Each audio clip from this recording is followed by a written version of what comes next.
और वो फर्स्ट आया सबके बीच में। ये होता है, ये साक्षात। उसकी वजह ये कि हम अपने मस्तिष्क के कितने हिस्से में काम कर सकते हैं, बहुत थोड़े से। और कुंडलिनी के जागरण से जो प्रकाश हमारे मस्तिष्क में फैलता है, उससे हम असाधारण बुद्धिमान हो जाते हैं। दूसरे हमारा चित्त जो है वो अत्यंत शुद्ध हो जाता है। तो ऐसे कि जो चित्त बार बार इधर उधर उधर उधर दौड़ते रहता था, वो एकदम शांत होके एकाग्र हो जाता है। इसलिए कोई सा भी कार्य हम बहुत अच्छे से कर सकते हैं, किसी भी कार्य में हम प्रवीण हो सकते हैं। इस देश में तो खेती बहुत है। हमने खेती पर प्रयोग करके देखे कि जो हाथ में चैतन्य की लहरियां हैं, इससे अगर कोई पानी को आप चेतित कर दे तो वो पानी जो है उससे 10 गुना फसल अच्छी आती है। और हाइब्रिड सीड की ने जितनी आती है उससे कहीं अधिक नॉन हाइब्रिड सीड की आती है। नॉन हाइब्रिड सीड अगर आप लीजिए और वो लगाइए, कोई खाद डालने की जरूरत नहीं, कुछ नहीं। आप देखिएगा कि हमने सूरज का फूल इतना बड़ा 1-2 फुट का डायमीटर का सूरज का फूल निकला, बहुत से निकले। उसको उठाना मुश्किल, एक आदमी उसको उठा नहीं सकता।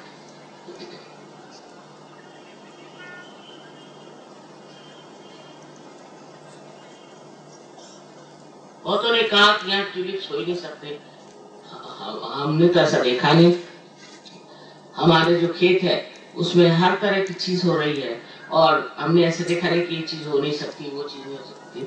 लेकिन बड़े पैमाने पर और बहुत ही अच्छी जिसकी क्वालिटी है, ऐसी चीजें होती हैं। और ये हमारा देश पूरा ही कृषि प्रधान है, इसके लिए बहुत ही ये फायदे की चीज है।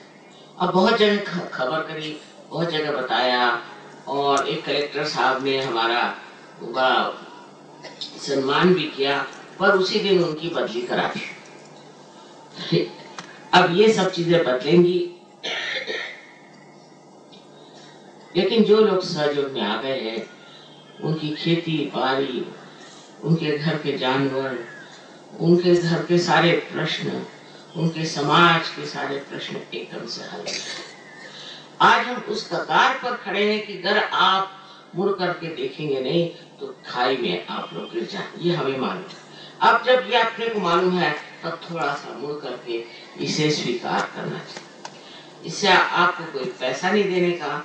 आप इस जमीन को कितना पैसा देते हैं, जो आपको फल फूल दे रही है, इसी प्रकार इसके लिए आपको कोई पैसा नहीं देने का, आपको कोई खर्चा नहीं करने का, कहीं कोई आडंबर नहीं, कोई भूखा नहीं, कुछ नहीं।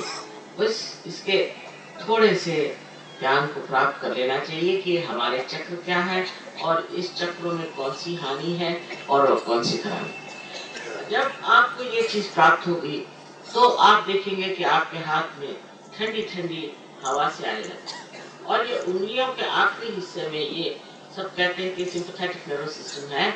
तो यहाँ आपको महसूस होगा, इस पर आपको महसूस होगा कि आपके कौन से चक्र पकड़े हैं। 5, 6 और 7 ये चक्र जो है हमारे राइट साइड के हैं, और इसी प्रकार लेफ्ट के हैं। और जो हमारी राइट साइड है वो हमारी कार्य प्रणाली से बनती है या बनाती है। माने ये कि जो बुद्धि और शरीर से हम जो कार्य करते हैं वो कार्य करते हैं, और जो लेफ्ट साइड है उसमें हमारी जो भावनाएं, हमारी इच्छाएं, ये सब कुछ इनको चलाने की, इसको कहना चाहिए कि भावना का उद्भव करने वाली ये शक्ति लेफ्ट साइड है। इस प्रकार हमारे अंदर ये 2 शक्तियां हैं, और बीच में जो शक्ति है वो आपके उत्थान की है। आप बिल्कुल थोड़ा सा और चलने की बात, 3.5 फुट कहते हैं, और अगर आप चले, ये कुंडलिनी चल पड़ी तो आपका ब्रह्मरंध्र खुल जाएगा, और चारों तरफ आप पाइएगा कि एकदम से फैली हुई ये प्रचंड परमात्मा की शांतमय शक्ति आपके अंदर उतरने लगेगी।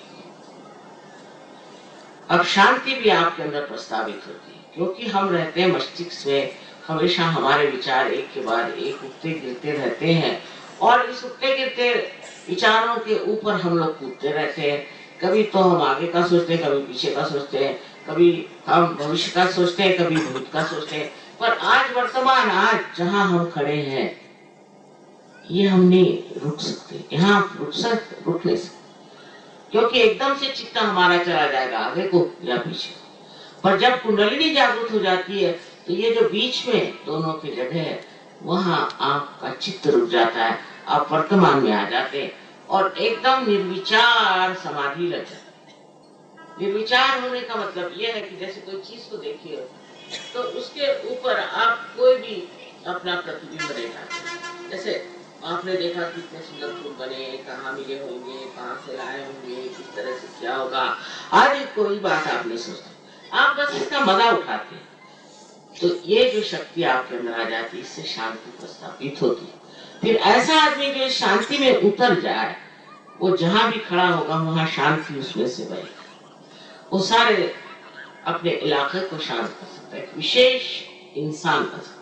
आप सभी एक विशेष इंसान बन सकते हैं और इस तरह का कार्य कर सकते हैं। चित्त आपका ऐसा हो जाएगा कि आप जहां चित्त डालें वो चित्त ही कार्य करे।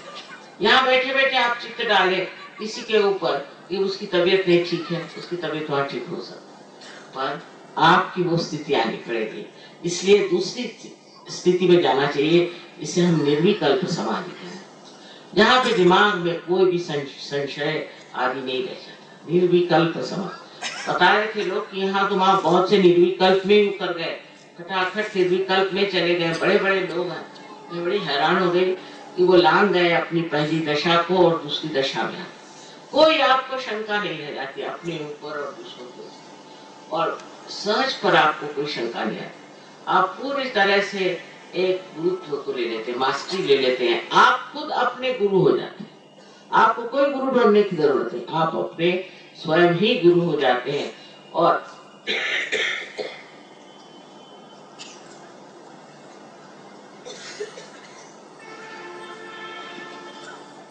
इस गुरुत्व को पाकर, इस महानता को पाकर आप अपने को तो ठीक कर ही सकते हैं, क्योंकि आप अपने चक्रों को जानते हैं अपनी उंगलियों पर, लेकिन आप दूसरों को भी ठीक कर सकते हैं, दूसरों की भी मदद कर सकते हैं। कुंडलिनी के जागरण से आपकी तंदुरुस्ती ठीक हो जाती है।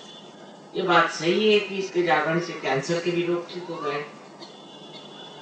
यहाँ के कोई डॉक्टर साहब मिलना चाहते हैं, मैं उनसे बात करूंगी, क्योंकि इसमें आपको पैसा कभी कुछ खर्चा करने का नहीं, आपकी ही शक्ति जो है वो जागृत हो जाती है और आप अपनी शक्ति से अपने को ठीक कर लेते हैं और आप दूसरों को भी ठीक कर सकते हैं। हालांकि डॉक्टर लोग कभी कभी घबराते हैं कि इससे फिर हमारी प्रैक्टिस क्या होगी। उसके लिए बहुत से अमीर लोग बैठे हैं, अभी सहयोग में आए कितने लोग। तो इस प्रकार आप देख लेंगे कि आप स्वयं ही एक धन्वंतरी हो जाते हैं, माने एक एक वैद्य हो जाते हैं, खुद ही बगैर किसी दवा के, किसी चीज के आप ठीक हो सकते हैं। इसमें आपको एक तरह से बड़ी ताजगी लगेगी। अब हमारी उम्र तो आप जानते हैं कि बहुत हम बूढ़े हैं, बहुत ज्यादा। यहाँ शायद हमारे उम्र के बहुत ही कम लोग होंगे, लेकिन रोज ही हमारा सफर चलते रहता है, रोज ही होते रहता है। अब बोल बोल के कभी जरा सा गला थोड़ा सा बिगड़ जाता है, नहीं तो हम देखते हैं कि काफी अच्छे तरीके से हमारी जिंदगी बीत रही है। इसी प्रकार आप सबकी भी बीतेगी और ये जो बेकार की बीमारियां हैं, इससे आपको छुट्टी मिल जाएगी। शरीर ठीक हो गया, मन का स्वास्थ्य मिल गया, बहुत से पागल लोग ठीक हो गए, मन का स्वास्थ्य भी मिल गया, आपकी भावनाएं भी ठीक हो गई और आप केवल सत्य को अपने उंगलियों पर जानिएगा। आप जानिएगा कि आपके कौन से चक्र पकड़े हैं, किसी के कौन से चक्र पकड़े हैं, कौन क्या है, कोई इधर चोर या आज। दूसरी बात कि आप अपने को माफ कर दीजिए, उसी प्रकार आप सबको माफ कर दीजिए। बहरहाल आप माफ करें या नहीं करें, आप करते क्या है? कुछ भी नहीं, सिर्फ दिमागी जमा खर्च है। हर समय ऐसे आदमी के बारे में सोचना जिसने आपको तकलीफ दी, उससे आप अपने को तकलीफ दे रहे हैं, वो तो बहरहाल आराम से बैठे। तो इसलिए आप क्यों चाहते हैं कि अपने को तकलीफ दें? मन ही मन सोच करके हर समय ये कि उसने मुझे ये सताया, उसने सताया, सताया खत्म कर। उसको याद करने से न तो आप उसको ठीक कर सकते हैं किंतु आप जरूर गलत हाथों में खेल रहे हैं, इसलिए सबको एक साथ आपको माफ करना है। जब ये चक्र पकड़ता है तो कुंडलिनी का चढ़ना इतना मुश्किल हो जाता है, और जब ये चक्र पकड़ता है तो असंभव है। ये चक्र जो है ये माफ नहीं करने से होता है। आप सबको एक साथ माफ करिए, ये नहीं कहने का कि इस आदमी को मैं माफ करता हूँ, उनका नाम भी लेना बेकार है, सरदर्द काय को खाना। जब आपका ये चक्र पकड़ता है तो आपको जान लेना चाहिए चक्र ऐसा है, बिल्कुल पक्का ऐसा है। जब आप माफ कर देते तो युग खुल जाता है। अभी आप देखिएगा, अगर मन में आप कहें कि मैंने सबको एक साथ माफ कर दिया, तो देखिए कितना हल्का हो रहा है। नहीं तो फिर इस क्षण जबकि आप अपने आप को साक्षात्कार के सबसे महत्वपूर्ण क्षण के लिए आए हैं, तो कैसे प्राप्त करिएगा इतनी बड़ी चीज को? आप इतनी छोटी सी एक गलती के लिए क्या छोड़ दीजिएगा? इसलिए कृपया आप सबको सबको सबको माफ कर दीजिए अपने मन से, और खुश हो जाइए। प्रसन्न चित्त होना चाहिए। प्रसन्न चित्त आदमी ही परमात्मा को प्राप्त कर सकता है। हमें तो परमात्मा के दरबार में जाना है, तो क्या हम उन्हीं सूरत लेके जाएंगे? तो वहां पर तो हमें खुश खुश रहना चाहिए, और उसी खुशी में हम इसे प्राप्त कर सकते हैं। क्योंकि इससे जो आनंद हमें प्राप्त होता, उसकी जैसे कोई स्वागत की तैयारी हमारे मन में होनी चाहिए। और मैं आपसे ये बात बताना चाहती हूँ कि आप सब में ये शक्तियां, सब में पार होने की क्षमता है, और सब में ही ये चीज पाने का पूर्ण अधिकार जन्मसिद्ध है।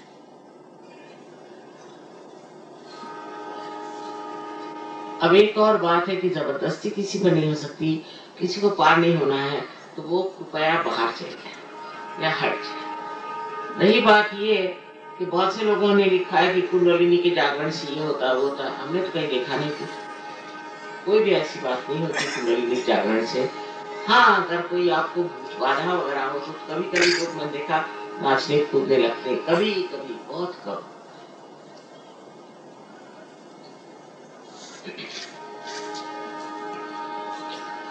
इस लेक्चर में जितना भी मैंने कहना था कह दिया, पर इससे सब कुछ तो नहीं हुआ ना, अभी बहुत कुछ है। और इसके लिए हमारी टिप्स वगैरह हैं, और इनका जहाँ फॉलो ऑन होगा वहाँ आप लोग आइए। ये नहीं कि सहयोग आज कर दिया और खत्म मामला, ऐसे नहीं। आज तो सिर्फ आपका अंकुरित होना है, उसके बाद आपको वृक्ष बनना है, हजारों वृक्ष खड़े करने हैं। इसलिए आपको इसमें मन से आगे बढ़ना चाहिए। उसमें किसी को पैसा नहीं देना, कुछ नहीं। एक बार रोज रात में सोने से पहले 5 मिनट ध्यान करना होता है, और शायद एक बार हफ्ते में आपको एकत्रित होना होता है थोड़ी देर। इससे बहुत बहुत ज्यादा आपको समाधान और इसके ऊपर प्रभुत्व, मास्टरी आ जाएगी। इतना सा टाइम आपको अपने लिए और अपने आत्म साक्षात्कार के लिए देना, क्योंकि अपने आत्म साक्षात्कार का पालन करना, उसे महत्व देना, उसकी इज्जत करना, उसका गौरव समझने के लिए, क्योंकि उसी में आपका भी गौरव छिपा हो। आपका जो गौरव है वो उसी से ज्ञात होगा। जैसे एक दीप की बाती आप बार बार ठीक करते रहते हैं और उसमें जलित रखते हैं, इसी तरह से इस कुंडलिनी की बाती को भी आपको बार बार उठा करके और ठीक करना होगा। और जब आप उस दशा में पहुंच जाएंगे जहां आप विकल्प में हैं, आप स्वयं ही इस कार्य को खुद कर सकेंगे, लेकिन आप बहकेंगे नहीं। ये नहीं कि दूसरों को भला बुरा कहेंगे और कहेंगे कि मैं तुमसे अच्छा, वो चीज खत्म हो जाती, वो अहंकार खत्म हो जाता है। तो मुझे पूर्ण आशा है कि इसके बाद आप लोग कहाँ से कौन से गांव से आए हैं और बहुत दूर दूर से आए हैं, जिसके लिए मैं बहुत आशीर्वाद देती हूँ आपको, विशेष रूप से उन लोगों के लिए जो रात में नहीं आप सो गए कि सुना। इतना प्यार, इतनी समझ जो मिली है, मुझे तो समझ में नहीं आता इसको धन्यवाद दें। हिंदुस्तानियों को पार कराना बहुत आसान है, क्योंकि पूर्व जन्म के आप बहुत बड़े कोई लोग रहेंगे, तभी इस पुण्य भूमि में आपका जन्म हुआ, इसमें कोई शक।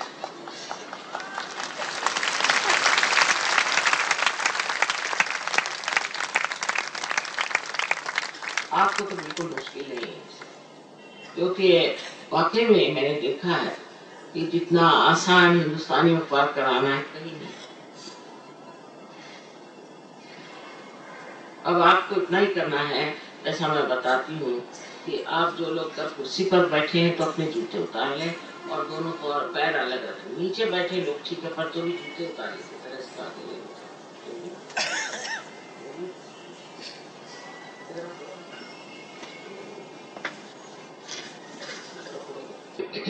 अब अपना राइट हैंड मेरे ओर करें। मैं इसलिए राइट और लेफ्ट कहती हूँ कि अपने देश में इसको अलग अलग नाम है, इसलिए मैं राइट कह रही हूँ। तो चश्मा भी उतार, राइट हैंड मेरे ओर करें और लेफ्ट हैंड जो है वो अपने तालू के ऊपर, तालू जहाँ के जब हम बच्चे थे तो यहाँ की जो स्निग्ध हड्डी थी, जिसे कि फॉन्टेनेल बोन एरिया कहते हैं, उस तालू के ऊपर, आधार के ऊपर में आप लेफ्ट हैंड रखिए, राइट हैंड मेरे तरफ, और सर को झुका दें।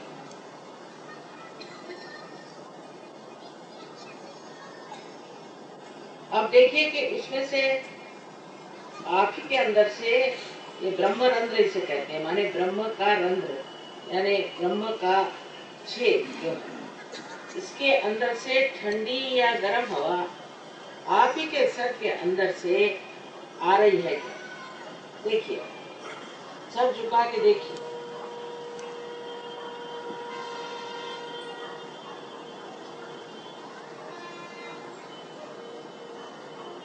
अगर आपने अपने को माफ नहीं किया, अभी तक आपने दूसरों को भी माफ नहीं किया, कोई गरम गरम हवाएं दी, इसलिए कृपया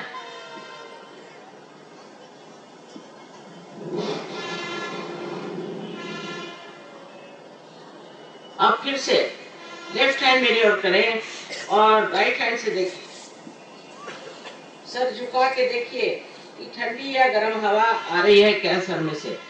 आपको चाहिए कि अपना हाथ जरा ऊपर नीचे साइड में घुमा के देखें, क्योंकि कभी कभी किसी को बहुत जोर से बाहर की ओर आती, लेकिन सर को छूना नहीं, सर से ऊपर। अधांतरी हमारे मराठी भाषा में कहते हैं, अधांतरी। हाँ।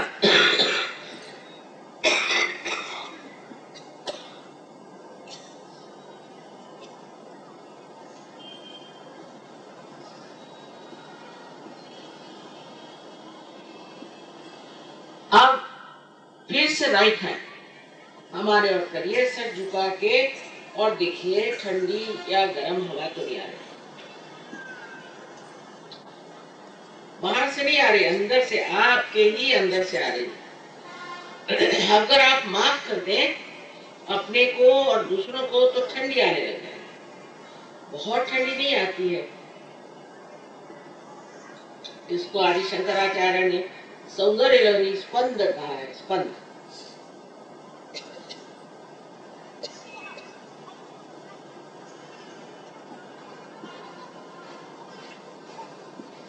अब दोनों हाथ आकाश की ओर उठा के और सर पीछे झुका के पूछिए कि माँ, ये क्या परम चैतन्य है? 3 बार पूछिए, क्या माँ यही वो परम चैतन्य है? और मुसलमान होंगे पूछिए रूह है, ईसाई होंगे तो पूछिए कि यही होली गोस्ट की कूल ब्रीज है। 3 बार पूछिए। ये परमात्मा की प्रेम की शक्ति है।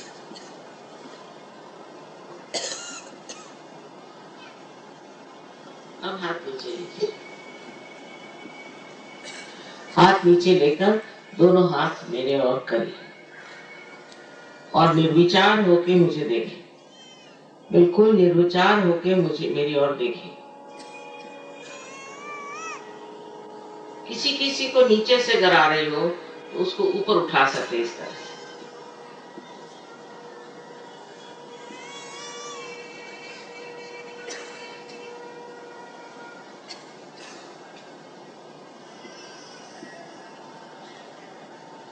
अब जिन जिन लोगों के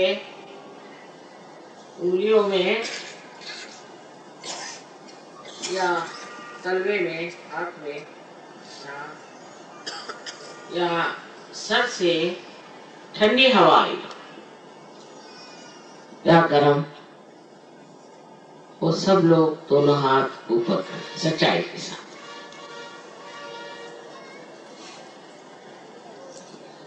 ये तो सारा लखनऊ ही पार हो गया। आपको मेरा अनंत आशीर्वाद, अनंत आशीर्वाद।